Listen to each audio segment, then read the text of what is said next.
Vampires, mythical and mystical, have long been part of popular culture, spawning memorable books, TV shows and oftentimes frightening films. But with the arrival of the latest vampire movie based on a wildly popular book series, it's the fans who are losing control, as Brian Rooney reports. In Dallas tonight, screaming teenage girls fill the shopping mall just to get a glimpse of the little-known actors who will bring the story of Twilight to life on screen.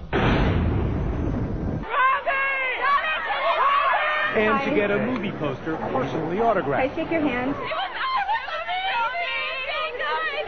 We just met Robert Pattinson, and it was like the best thing that's ever happened to me. It was insane. It was like that in Seattle, too, where they had lined up at 4 in the morning. I'm stoked. We're not even going to leave. We're going to stay in our friend's car until they show up. In San Francisco, as many as 3,000 screaming fans showed up for an autograph event where only 500 would be allowed inside. This event has been canceled. So riled was the crowd of mostly teenage girls that the crush got out of hand.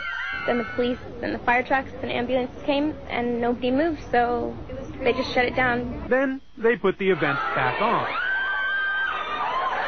So it goes with the saga of Twilight, the teenage vampire romance that started as an author's dream and became a publishing phenomenon of 4 novels and over 17 million books, with readers streaming to signings and readings like the appearances of the latest boy band.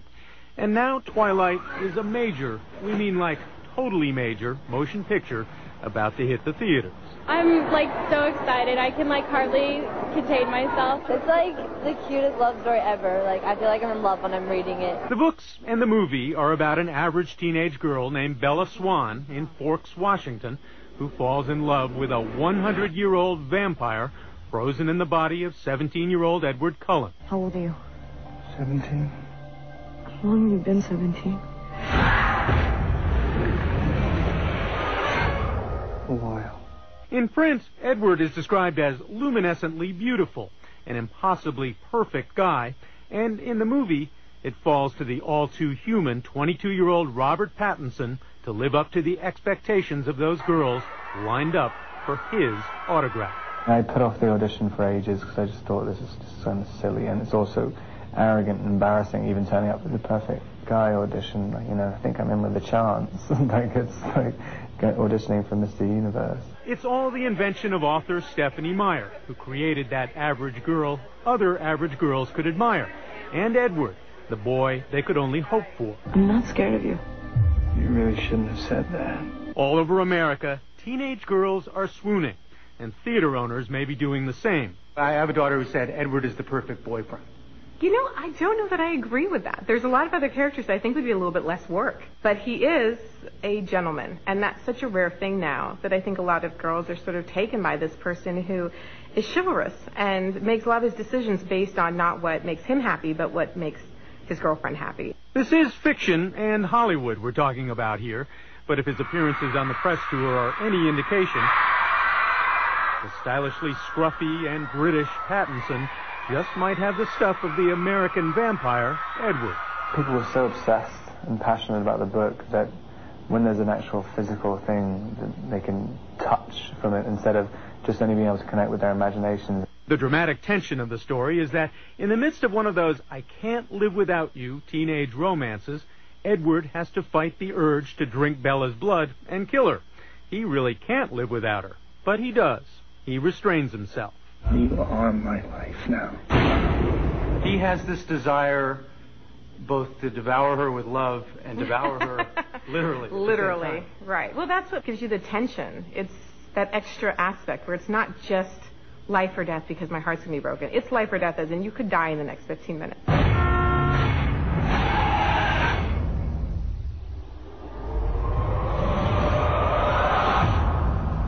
To be drawn towards fiction with fantasy elements just because you can take normal humans and sort of push them beyond what we really have to deal with every day. And so to have people who are by definition monsters who don't want to be monsters and the conflict in that, it makes for some really interesting stuff to work with. This just may be the moment when vampires get the understanding and appreciation they've always craved. 2008, the year of the vampire. Competing for attention is HBO's True Blood, a vampire melodrama set in a small Louisiana town where a waitress with telepathic powers falls for, we've seen this somewhere, a handsome boy who's a vampire. Oh, but you have other very juicy art. Vampires have populated literature for at least 200 years, and if Bram Stoker was the father of vampires, Stephanie Meyer is the literary mother. How much research did you have to do about vampires? Barely any at all. I knew I was breaking the rules, so there wasn't much point in studying up about vampires and finding out what's right and wrong. I mean, they're fictional. I can do whatever I want. And in doing that, she also created a little world in which, amazingly enough, two teenagers in passionate love refrain from having sex. Teenage fiction these days, whether on television or even in books, kids in that situation end up having sex, and these two don't. Right, which is really a part of the characters as they exist in my head. Edward's someone who has a lot of gifts, but also really sees a lot of them as drawbacks, and he knows how dangerous he is, and he's always very, very, very careful around Bella because the last thing in the world he wants to do is hurt her, and because he's so physically dangerous, for him it's a huge deal even to put his arm around her because he knows that that's kind of a risk. If you couldn't fulfill your desires, then it would seem like an extraordinarily painful experience. But if you add to that the fact that your desires are to kill them, to kill the object of your affection, I think it just puts into a much more extreme scenario. But wait, there's more. 3 more novels, possibly 3 more movies of heavy-breathing romance and vampire violence. But in making this movie, Pattinson learned a little about what girls really like. Apparently, they like kind of old-fashioned virtues of, opening doors and things, and just being a kind of gentleman, which I really didn't think was thought of as that attractive anymore. Apparently, it is. What they like is Edward Cullen, the perfect boyfriend. He is just like so hot. But